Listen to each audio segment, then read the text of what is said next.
I'm Alan Robarge, a relationship coach and a psychotherapist. Welcome to the new Love Addiction, where we're not talking about addiction, we're talking about attachment injuries and the healing of attachment trauma. On this video, let's explore emotional unavailability and touch, meaning touching, being touched, offering touch, receiving touch, and when it has to do with emotional unavailability, mostly what we're talking about is withholding touch. So perhaps this might resonate with you if you find yourself feeling more emotionally cautious and that you err on the side of being emotionally avoidant. You might happen to notice that you are at times very strategic and very intentional about when you do or don't touch. And in fact, you might err on the side of touching very infrequently.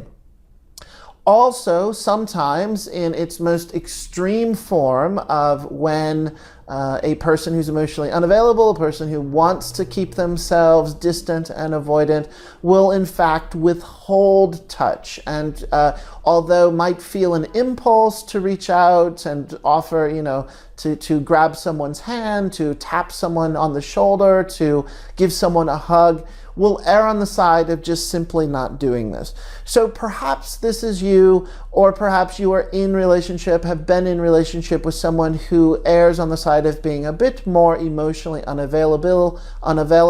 This could be your parent, this could be a family member, it could be a romantic partner, a significant other, such as a spouse.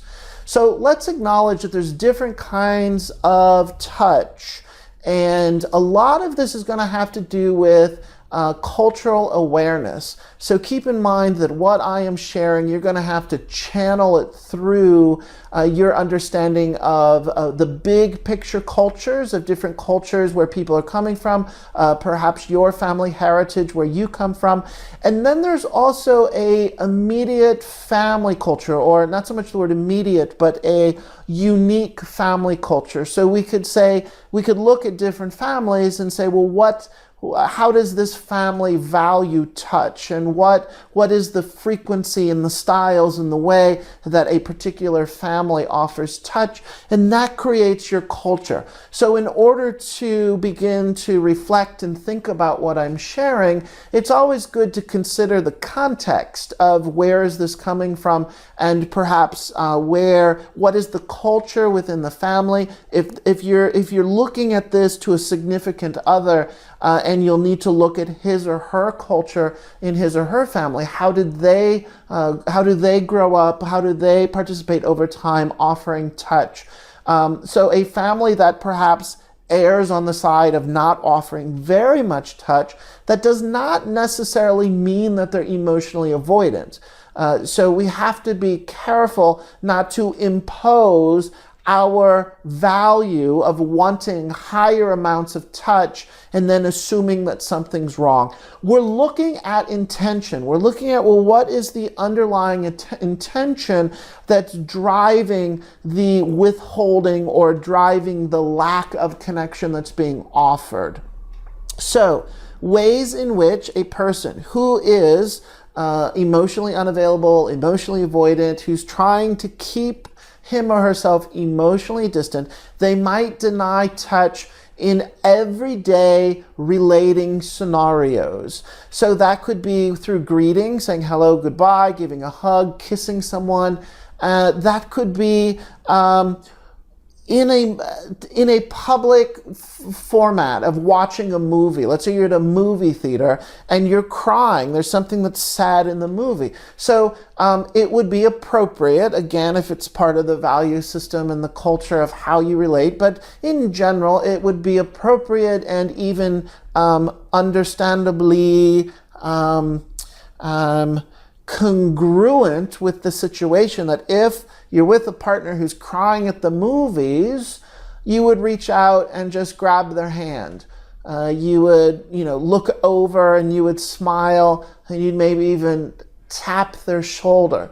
So we're looking at these everyday, pedestrian, in public interactions and how when we're denied that, when a person errs on the side of very much, I guess the best word I can come up with is being stingy. If a person is stingy with their touch, it is going to control the amount of physical interaction that you're having. And if you're someone who errs on the side who values touch and wants to have more moments where you're touching, you're going to find yourself initiating it, and then most probably the person you're with, if they're emotionally withholding or emotionally distant, they're not going to respond back. It's going to feel one-sided. The worst case scenario is you'll reach out to grab someone's hand and it's going to feel like you're holding the hand of a reptile or of a corpse. It's someone who, that imagery, the holding the hand with a corpse, I'm so sorry to say it so provocatively like that, but it's just going to feel lifeless, like the other person is not engaging back even after you initiate. You're taking on the wherewithal to initiate, and then there's not a reciprocation. This is also true of hugging. You could initiate hugging. It could be more in private or it could be in public, if you're coming and going. But again, it could be lifeless. And it feels like you're hugging a statue, or it just feels like you're hugging someone who's standing there, and there's not a lot of reciprocity.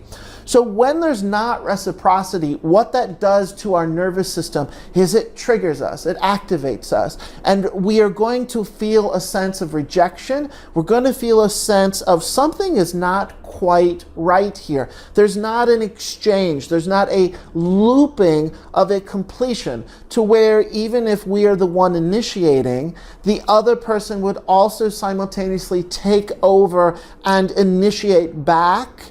And then we continue, and this could take place over the 5 seconds, or it could be a 30-second hug. It doesn't matter.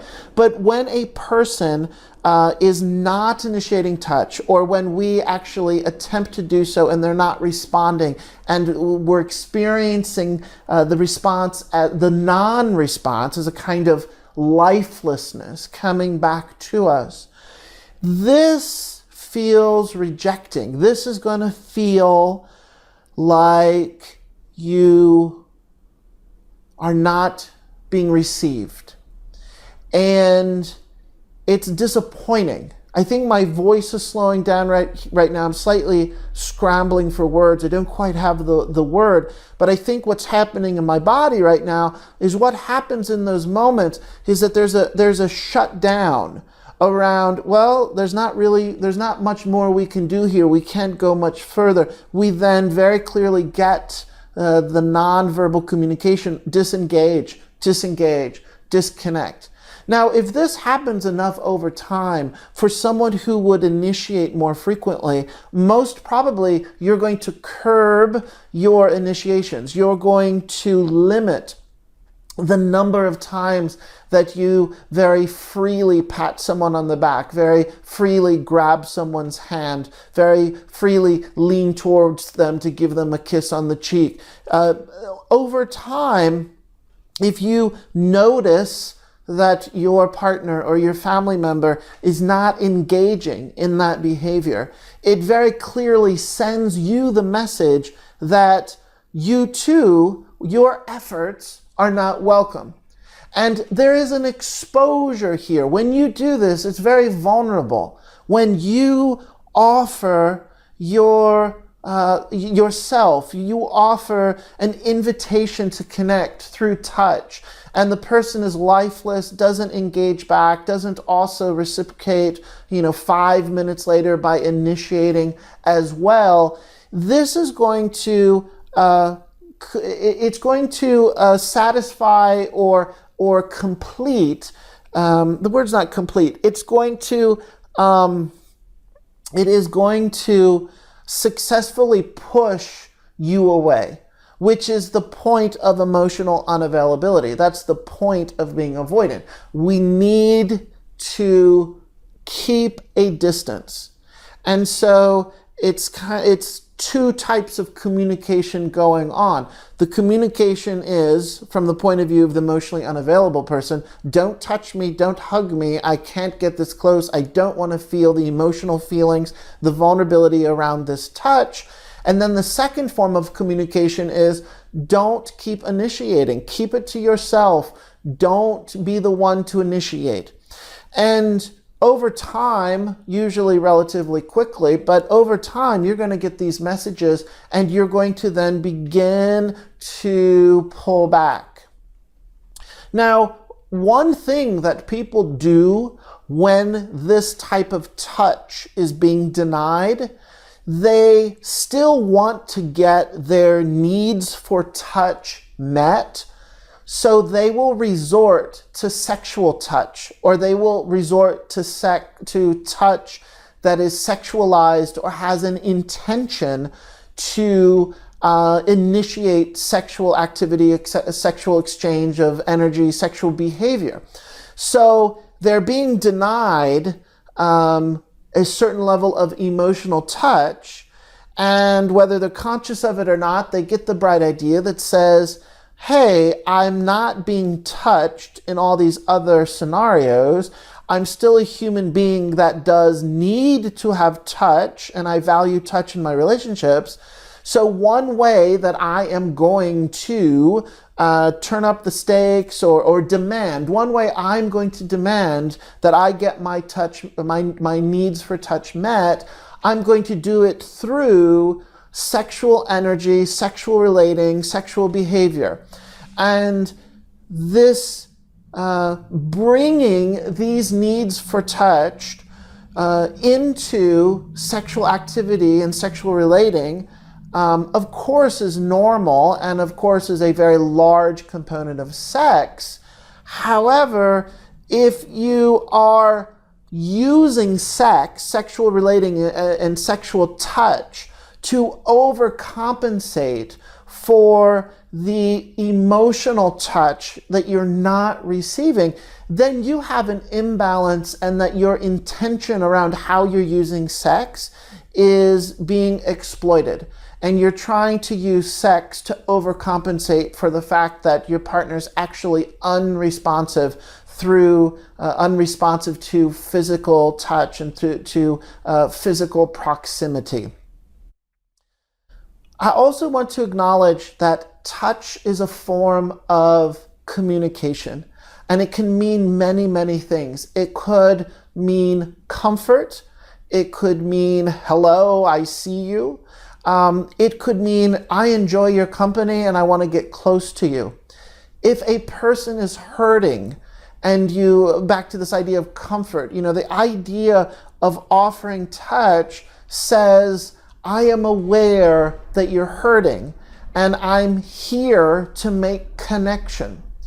If you're with a partner who does not speak in the language of touch, who is denying this level of communication and emotional exchange, over time you could feel touch deprived or touch starved, and this is going to actually show up as a kind of relationship anorexia, a touch anorexia, a kind of feeling so hungry for meaningful, normal, good-natured touch. And if that is being denied to you, that crosses into that's when it becomes toxic.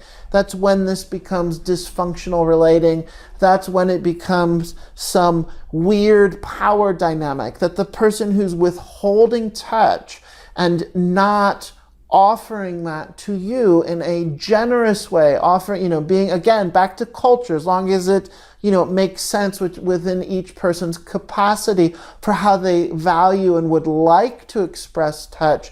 If there's a withholding on this level, it crosses into this is dysfunctional relating, this is toxic relating, and this is a form of control, of controlling the level and the degree to which we are going to reveal ourselves emotionally.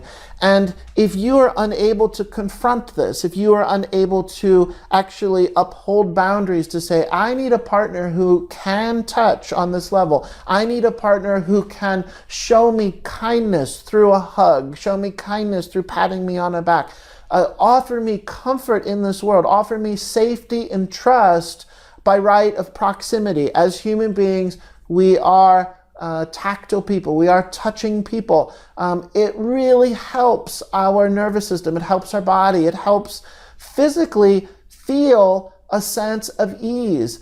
And if you're upset, if you're anxious, to have someone reach out and just grab your hand, that can do wonders for your mind. That can do wonders for your nervous system. It really helps us calm down and feel a sense of belonging. And if you are with someone who either consciously or unconsciously is withholding this level of trust, in the word I used earlier, in a very stingy, an extreme stingy kind of way, it could have detrimental effects on you to feel that chronic denial, to be denied chronically touch in this way can very much trigger ongoing sense of anxiety, can trigger a sense of loss. For some people, it also triggers a sense of being ugly or being disgusting, that there's a confusion that if you don't want to touch me, then I must be disgusting. I'm gross. And because you're withholding, over time, we begin to question, well, what is going on with me? How can I be such a disgusting, gross person that you don't even want to reach out and touch? And then lastly, in the same vein, everything I just talked about, just the same example of using sexual touch to overcompensate. It could also be what I'm already saying, being denied sexual touch. So I'm not even talking about the act, sexual behaviors of having it escalate to the level of engaging in sex. I'm talking more the playful flirting. It's kind of sexualized touch. You could even be in public. It's a semi-private moment, but you happen to be at a restaurant, a semi-private moment where you're getting into a cab, where you're going somewhere. And to have a partner touch you in a sexualized way is incredibly beneficial, incredibly comforting, incredibly, I feel sexy. I feel like my partner is really attracted to me. And if your partner is not offering this, again, over time, chronically, it builds up and there's a confusion and at times embarrassment, at times of frustration. It could even be imploding into insecurity. I'm very insecure about myself because, even of all the people in the world, even my partner doesn't want to touch me. And then lastly, to continue on with this idea around sexual touch, it does link to, beyond touch, just this idea of denying sexual relating. So for some people, it's not only the denying sexualized touch, but then that's when relationship itself completely shuts down and you have people who've been in relationship for years and they are not having any sexual relating whatsoever. This is all reinforced by not only is there not sex going on at all, but there's also, not any playful, energetic, touching someone in a kind of flirty way, just to let someone know that I find you attractive, that I'm aroused by you. And if a partner is emotionally unavailable, is trying to maintain avoidance, trying to maintain distance, one way over time that usually this person maintains this emotional disconnect is to take sex off the table and to say, well, we're not going to have any kind of sexual relating at all. I hope this video was helpful. We're talking about very specific ways that we maintain and uphold behaviors that create emotional distancing, emotional unavailability, and ways that we withhold emotionally. If you like this video, please subscribe to this YouTube channel. More videos on the way. Also, you can join a Facebook group if you like the content that's being discussed here. Join a Facebook group of other like-minded people who want to explore these ideas, and you can find that on Facebook. The title of the group is The New Love Addiction. And then lastly, if you want to learn more about me, please do by going to alanrobarge.com. I will see you on the next video, and thank you for watching.